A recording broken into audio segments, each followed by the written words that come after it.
Друзья, всем привет! Вы на канале Таниколада. Меня зовут Татьяна Колодяжная, и я делаю украшения ручной работы в разных техниках. В основном это украшения из проволоки, бусин и бисера. Сегодня мы с вами будем делать интересные свадебные сережки, такие праздничные, небольшие, но очень мерцающие. Одну сережку, как вы видите, я уже сделала, и мы с вами будем делать такую вторую. Это не сложно, поэтому не переживайте, обязательно попробуйте это сделать, и потом пишите у меня в комментариях, что у вас получилось, мне будет очень интересно почитать.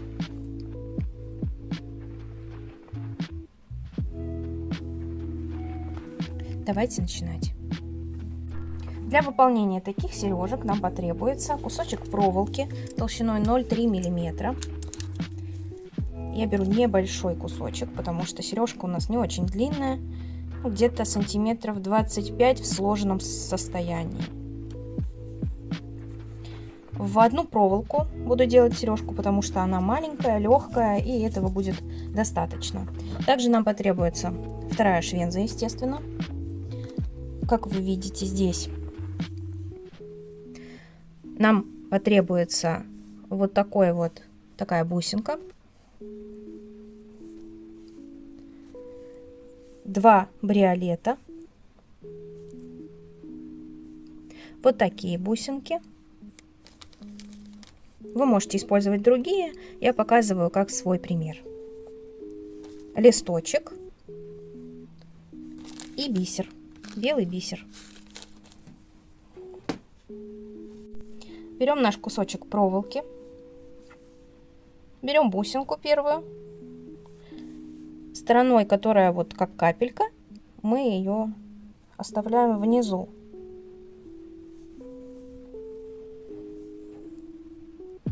Вот так. И далее закручиваем. Беру проволочку. Вот так вот поджимаю под самой бусинкой, чтобы было удобнее крутить. Сегодня мы снова не хотим фокусироваться. Ну. И крутим. Как правильно крутить проволоку, у меня есть отдельное видео на канале, можете посмотреть. Для удобства я делаю таким образом. Одну сережку я уже сделала, и чтобы мне сделать примерно по длине такую же, я переворачиваю сережку, потому что здесь у меня видно основание, и прикладываю вот так вот. Просто прикладываю и смотрю, сколько мне плести до следующего так называемого отростка. У меня следующий вот этот. Он находится у нас аж вот здесь.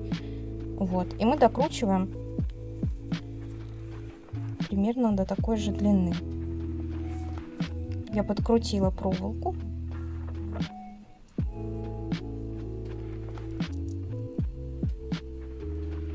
Вот, идеально совпало по длине. Дальше. Так как я обычно делаю таким образом.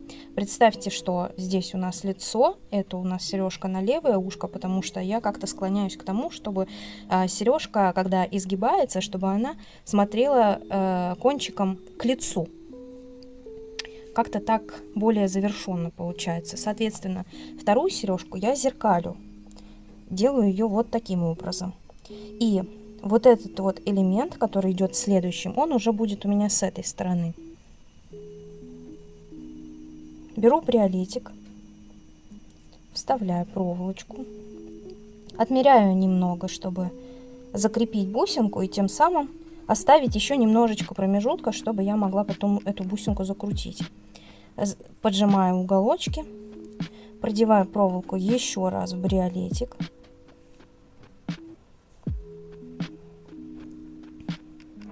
Поддерживаю основание, вот здесь оставляю проволочку. И очень хочется уже дальше закручивать, но в данном случае мы берем бисер. Сейчас мы возьмем бисер.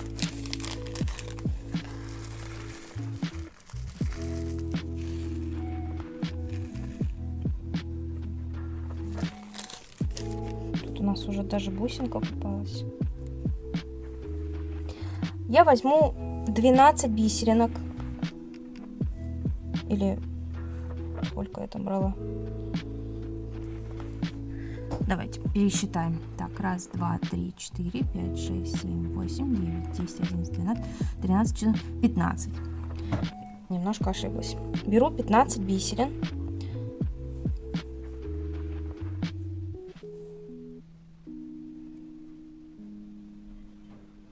Четыре, 5, 6, 7, 8,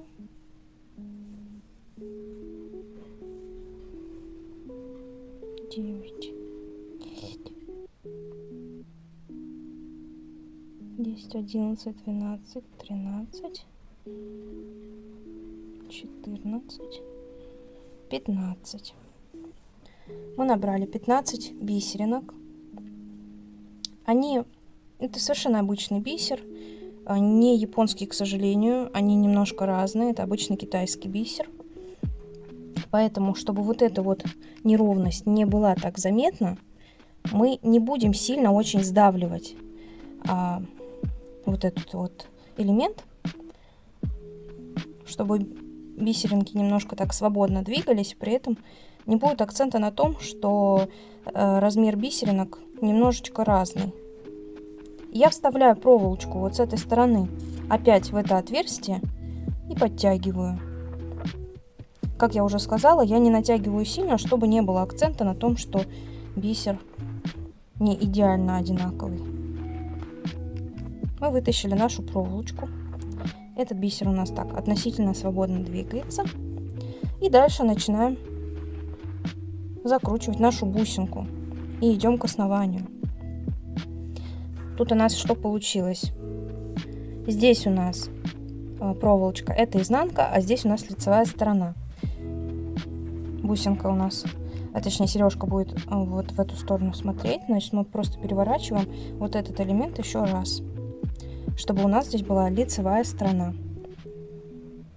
Далее снова берем нашу сережку и смотрим, сколько нам нужно еще сделать виточков, чтобы дойти до следующей бусинки. Можно на глаз, можно так подкручивать приблизительно, можно, кому хочется, прям посчитать. Так. 1, 2, 3, 4, где-то 5 виточков. 1, 2, 3, 4, 5. У меня получилось так, что конец проволоки, которым я должна сейчас работать, он короче того, который второй. И я поэтому переверну еще разок. Делаю я это для того, чтобы экономить проволоку. Более подробно вы можете посмотреть об этом в моем первом видео 13 фишек плетения. Берем второй бриолет. Снова отмеряем расстояние небольшое. Не то, чтобы они были на одном прям уровне, чтобы этот был чуть-чуть покороче, как бы пониже. Ну, если вот так смотреть, то чуть-чуть повыше. Можете сделать на одном уровне, как вам нравится. Продеваю снова проволоку в бриолетик. Немножко застрял. Переворачиваю вот эту проволочку к бриолету, затягиваю, чтобы он не дергался, не болтался. Теперь снова нанизываю бисер, 15 штук. 5, 6, 7, 8, 9, 10, 11, 12, 13, 14, 15. Снова не делаем так, чтобы это было в натяг. Продеваем так вокруг бусинки и вставляем второй, точнее наш кончик проволоки снова в бриолет. Просто его вытягиваем. И вот у нас бусинка окружена бисером. Сильно немножко затянула, немножечко вот так вот я ее подергаю. Аккуратно, чтобы проволоку не порвать. чтобы она более свободно была. Теперь берем наши проволочки и крутим. Вот здесь у нас получилась полностью изнаночная сторона. Как вы видите, проволочки по всем 3 бусинкам. А здесь у нас будет лицевая сторона. Теперь следующий элемент у нас практически на том же уровне, что и вот эта бусинка бриолет. Листочек следующий. Мои пушистые друзья всегда рядом, поэтому кот пытается отнять проволоку. Я делаю один оборот. Так, это у нас изнанка, это у нас лицевая сторона. Давайте-ка проверим. Угу. Так, у нас получилось, что я их перевернула. Вот так это должно быть. Значит, мы переворачиваем все обратно.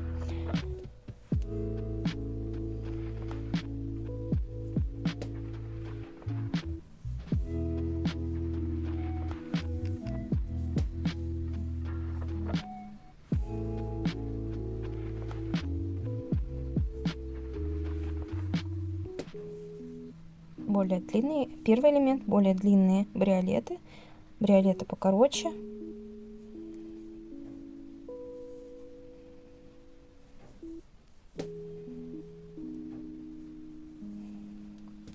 Так, следующий элемент листочек, он вот сюда должен смотреть. Берем листочек, берем плоскогубцы, поджимаем этот хвостик не до конца, чтобы мы могли вдеть туда проволоку. Приставляю листочек не на большое расстояние от общего основания, просто чтобы мы могли его потом подкрутить.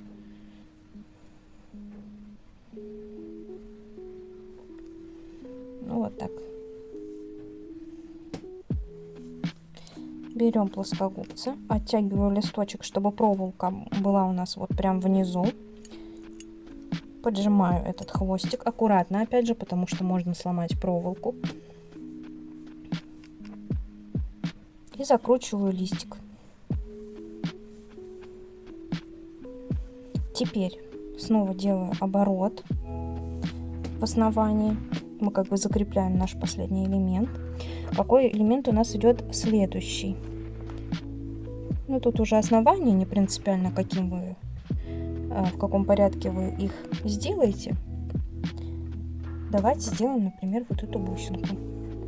Она у нас должна смотреть в другую сторону от листочка.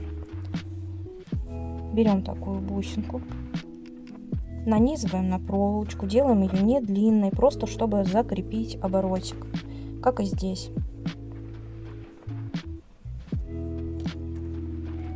Закрепили бусинку на проволоке, делаем обороты.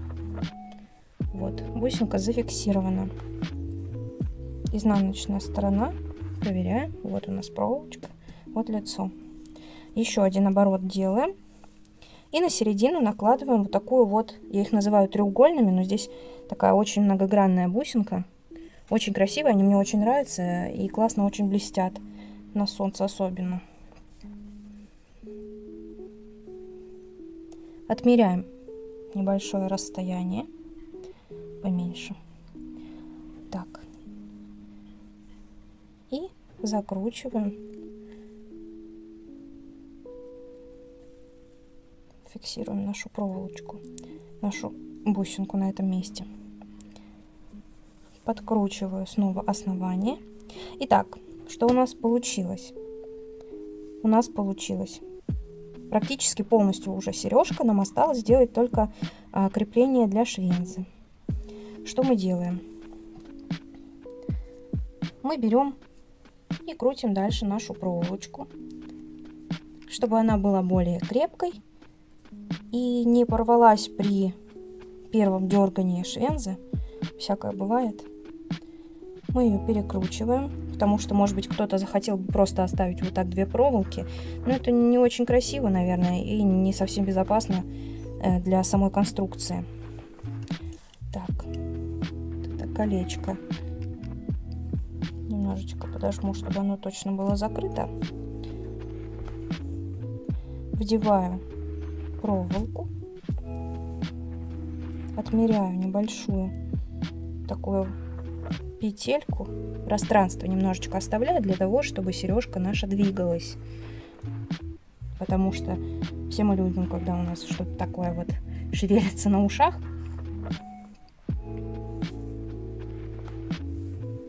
Теперь я сравню длину, чтобы примерно у нас все-таки постараться сделать одинаково. Так, по нижним бусинкам смотрим. Примерно на одной длине, верхние примерно тоже на одной длине. И теперь мы заворачиваем здесь проволочку. Аккуратно делаем несколько оборотов. 2-3 достаточно.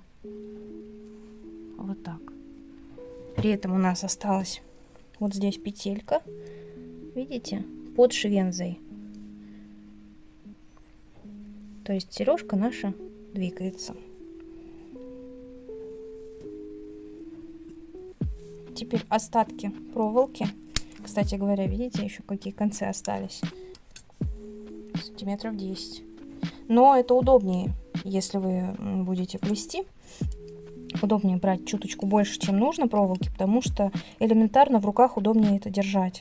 Когда остаются совсем маленькие кончики, ну, уже крутить не так удобно.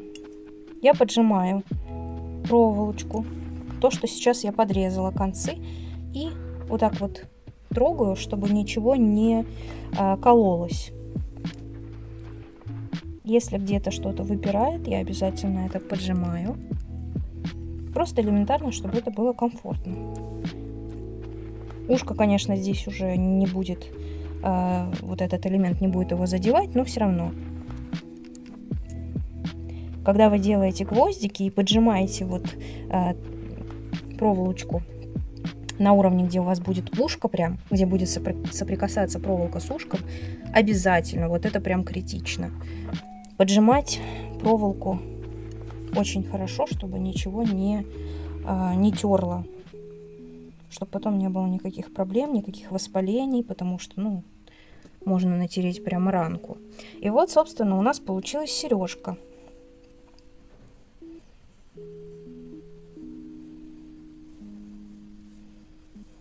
Если относительно лица смотреть, представим, что здесь у нас лоб, тут подбородок, вот наши ушки.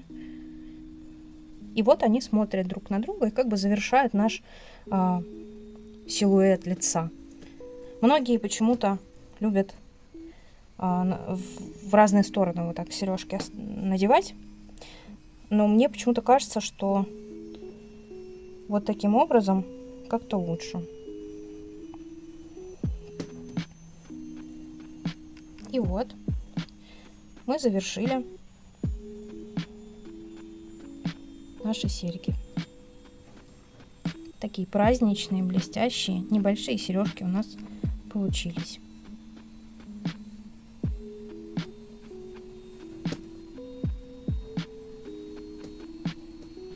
Обязательно попробуйте сделать что-то подобное и пишите в комментариях, что у вас получилось. Я буду очень рада почитать ваши комментарии, особенно если мое видео окажется для вас полезным. Это главная моя цель. Всем спасибо за просмотр, до новых видео, увидимся.